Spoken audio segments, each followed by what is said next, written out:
Alright, hope you're all still awake. Late Night Mega here, and here's our Mavericks that we get to deal with. Now, isn't there something I can push that makes this... No, I guess there's not.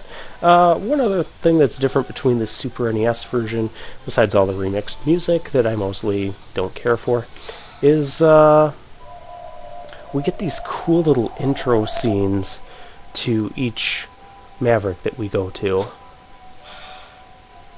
Oh, by the way, that stage select screen was in Doppler land.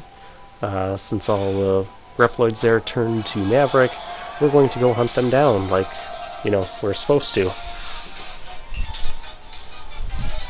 So we'll start with Blizzard Buffalo.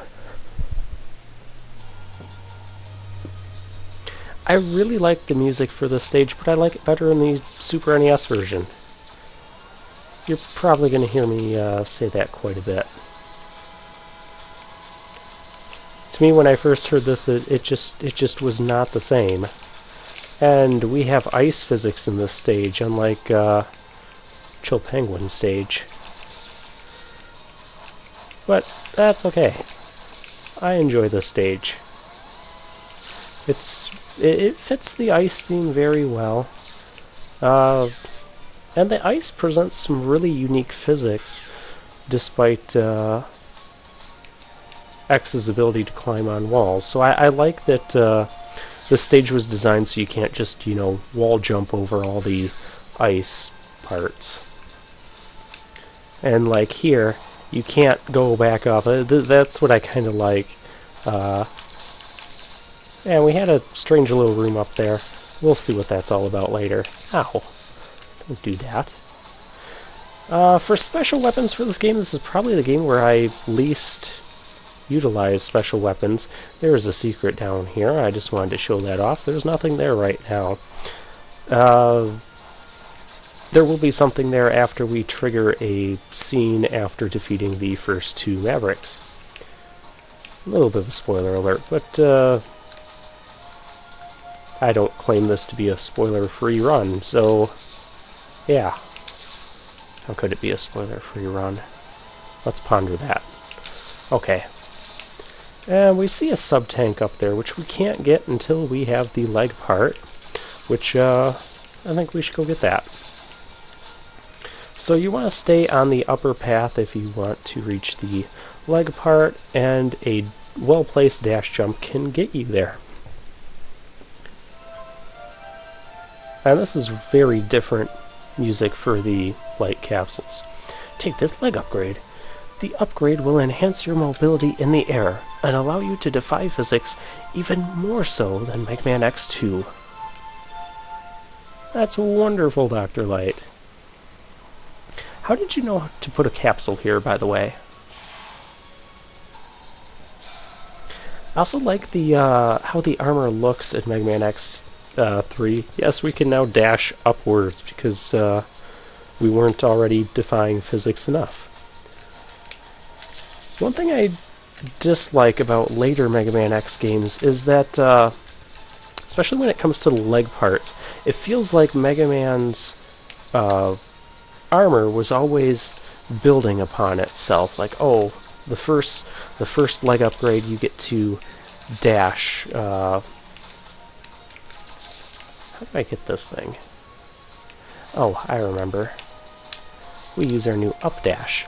The first Mega Man game, you can't dash jump off the wall, and that's... Hey!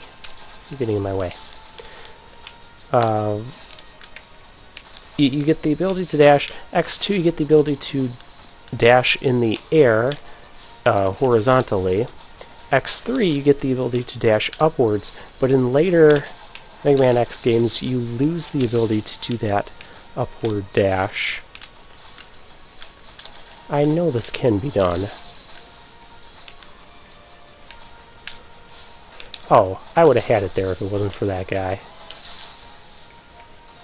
Please don't tell me I'm going to die. Ha! That's an interesting collection sound. Whoa. There's a party coming down for us. Not the kind of party I want to be at. And let's see. Nope, we're not going to get run over. If you go down here, there's nothing interesting, just more enemies.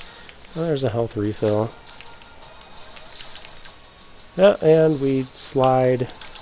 Can I get some health? Thank you. And we're at the boss gate.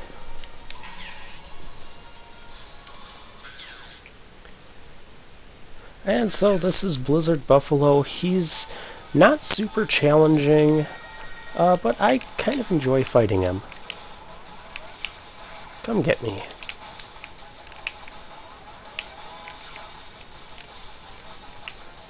Do be careful of his horns. Sometimes when he charges he has the horns and sometimes he doesn't. Well, his horns glow like that. So, recommended strategy, do a lot of dashing. And this is why I dash to the opposite wall, because he has that... Ow. I let myself get hit there. He has that nice little freeze attack. If you see him start to electrify himself, get to the other wall, like that. Overall, he's not that difficult.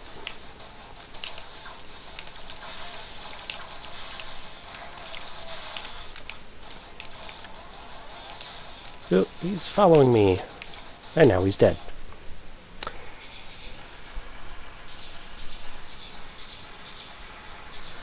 And so yeah, Blizzard Buffalo is a great first stage to go to.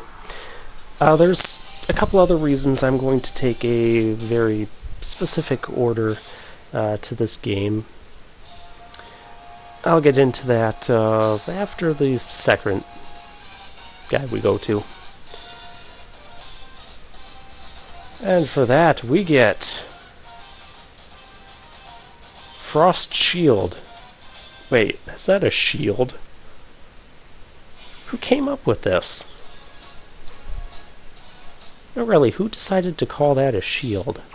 Probably the same person that decided to give Mega Man X a bubble wand. Okay, let's get an actual shield weapon.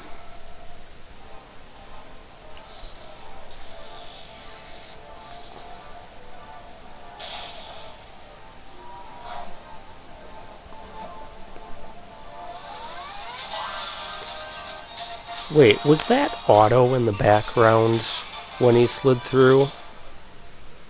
That looked like Auto from Mega Man 7. I could just be seeing things.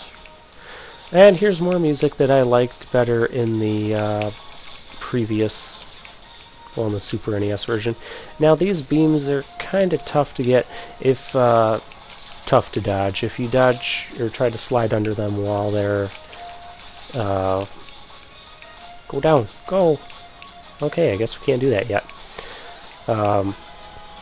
If you try to dash under them while they're, like, diagonal towards you, it won't... you'll get hit. Come on. Okay, there we go. And this is probably not the stage you want to start with. Well, fine, just abandon me, elevator. I didn't like where you were taking me anyways. So wait until they're straight or they're diagonal pointing away from you, and you should be able to dash underneath them. I should use weapons, because I promised to try and use weapons more. Yeah, the weapons. For some reason, I find myself... Wow, that was really good. I like that. For some reason, I find myself not using the weapons in Mega Man X3 as much as other games. Where are you taking me? Do I want to go this way? Yes, I do. Oh, a heart tank. Hey, I can get that, actually, because I can do that. And just a little bit of fancy footwork, and we're safe. Frost Shield. Pretend you're a shield. Okay, not very effective against these guys throwing missiles at us. Let's see if it's effective against these wall guys. And that's one other thing I don't like about this version of Mega Man X3 is how quickly the music will loop like that, and we've only been playing the stage for a couple minutes, and you can see it already looped. Do I want to get off there, or keep going? Let's keep going. This place looks dangerous. Hey, what does this thing do? Don't know, there's a capsule up there. That's good, because I kind of forgot where some of the capsules are. It's been a while since I played this. I like the Frost Shield against those guys. Oh, maybe not as much against them. Okay.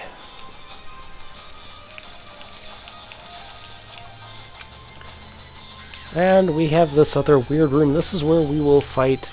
You'll see we have one of these rooms in every stage. But this is where we'll battle one of two potential mini-bosses. Mini-bosses? Are they mini-bosses? They're not optional. And if we go up here, we have an X platform. Don't know what this is or does yet. Well, I remember when I first played this game as a kid, I was finding all this stuff, and I'm like, I don't know what half these things do. And it was kind of fun to try and discover what all those things meant. And we'll certainly be demonstrating all of them. Ow. I like that weapon against these guys. Oh, that laser didn't even detect us. It's not doing its job. There's a ton of enemies in this stage. Anyone else notice that? I should start filling up a sub-tank because I might actually need it against this guy.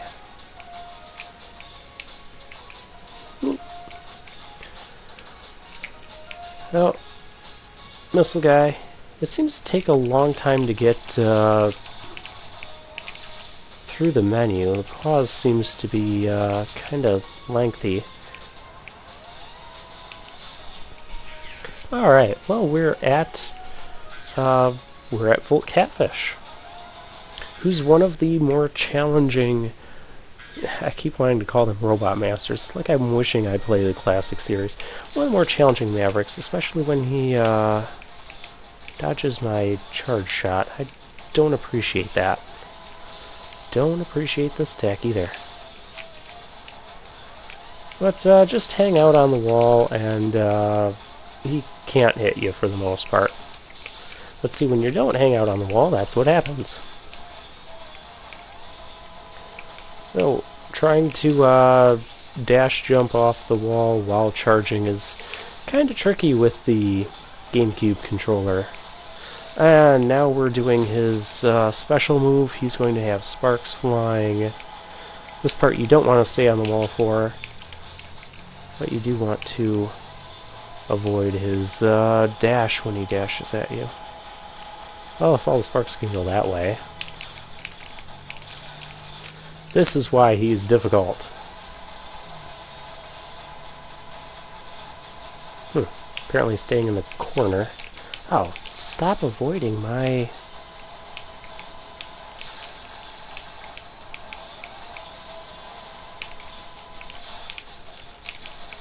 Here.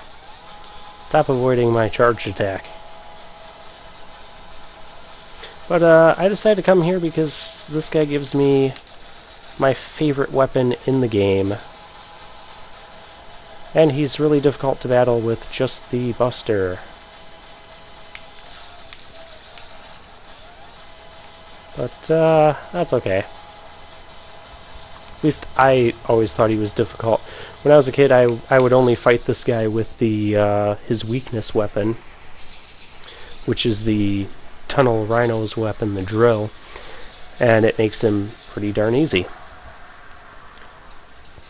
I just remember losing badly to him several times and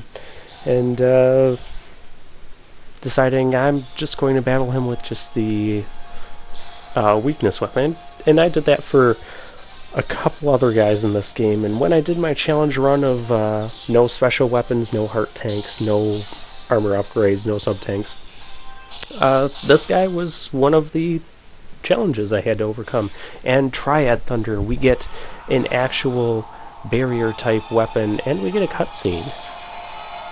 And that is Dr. Doppler. And that is obviously Sigma.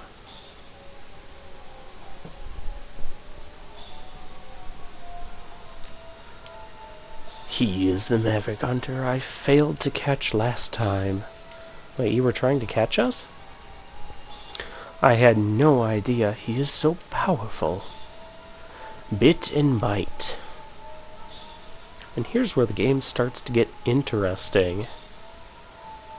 It's also great that we're having more plot development after beating a couple of the first Mavericks.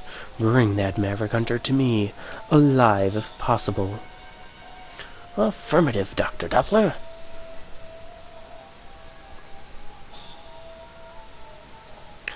And this is where Mysterious Maverick, yeah, right, we know who that is. I remember when I first played this game and I saw Vile there and I just freaked out because I thought I'd beat him back in Mega Man X. But apparently not.